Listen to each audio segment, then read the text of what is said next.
Alright then, I've just watched a documentary from BBC called Atom, the Illusion of Reality, which is all talking about physics and quantum physics, quarks, subatomic particles, the nature of reality, and that reality isn't what we think it is.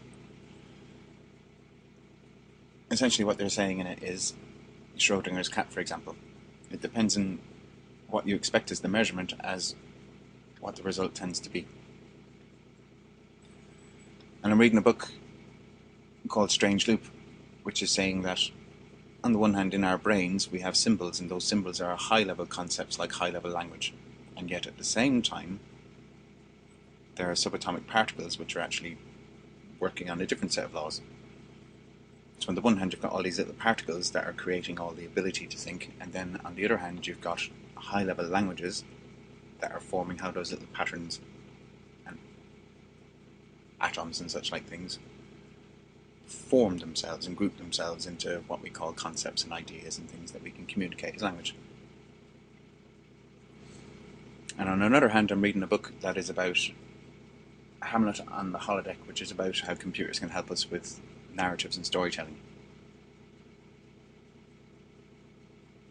What I'm proposing is that inside of a human consciousness, when Buddha or Jesus achieved whatever it is that they achieved inside of themselves that affected their molecular structure, they essentially created a new level of language understanding for the brain which affected all the subatomic particles within the brain. And if that happened within one person, that's happened within the structure of any person holographically, and therefore has had the far-reaching effects that Christianity or Buddhism have had over the thousands of years since. And then we're coming up towards some point of perhaps global consciousness transformation, where rather than all being scientific, objective, observational, measuring, scientific, some point comes where the chain reaction set off by Buddha and Jesus and Muhammad affects all of humanity. So that those high-level languages that affect how the molecules and how our whole body system exists changes fundamentally for everyone, thereby affecting the whole of reality that everyone experiences. So then my court cases, what I'm talking about here is how one's consciousness can look at one's past and reinterpret one's past. And from this point of consciousness here and now, one is creating one's future, which is essentially time travel. So for my court date in August, I am conceiving and imagining, measuring what the outcomes may be depending on feelings. Mix of feeling and logical. So for me to affect the outcome of that court case from back here in time, affecting something which is ahead in time, that essentially, as far as I'm concerned, is time travel. Sending an object into the future isn't necessarily time travel as far as I'm concerned, but sending one's conscious imagination forward in time to affect something in future time is like Schrodinger's cat. It's the very same thing. So I've got a series of experiments with quartz. As a primary example, just look at quartz. I've got a series of experiments in all kinds of ways about affecting one's past, affecting one's future, affecting one's feeling.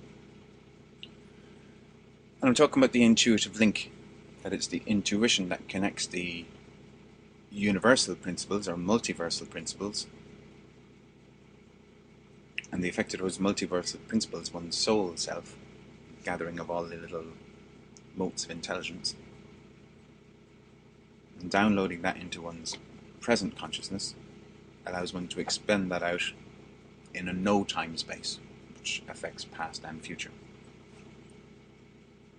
So for me to affect the outcome of that court date, it's going to affect 12 jury people, judges, clerk, and all the other people in the court. I'm putting out a call inside of myself, although I said little outside of myself, that perhaps 100 or 200 people who know me and know what it is that I'm working on would come to that court date. So that's affecting the lives of very, very, very, very, very many people who somehow subtly will end up coming to this court date and experiencing something in that court date which is, although acted out by me in the present, preloaded by me in what will be the past, what is my ongoing present now. And again, that's like Schrödinger's cat. Is it alive or dead? In the court date. These people will be affected by my pre-programming in time, and the measurement of that, measuring. So it's down to how much my power of measuring is stronger than the normal reality's power of measuring. And that's based on that what we consider normal, what we consider reality, is really illusion. It's a higher level agreement about language terms, and therefore not at all concrete reality at all. So when Einstein made his discovery that ended up being an atomic bomb exploding on Hiroshima and Nagasaki, when Feynman created his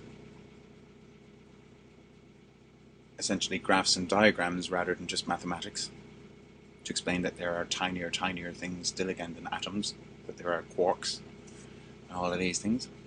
Anyway, it's similar, and that'll do for now. Just trying to map down the idea for the moment. Off to college. Bye bye.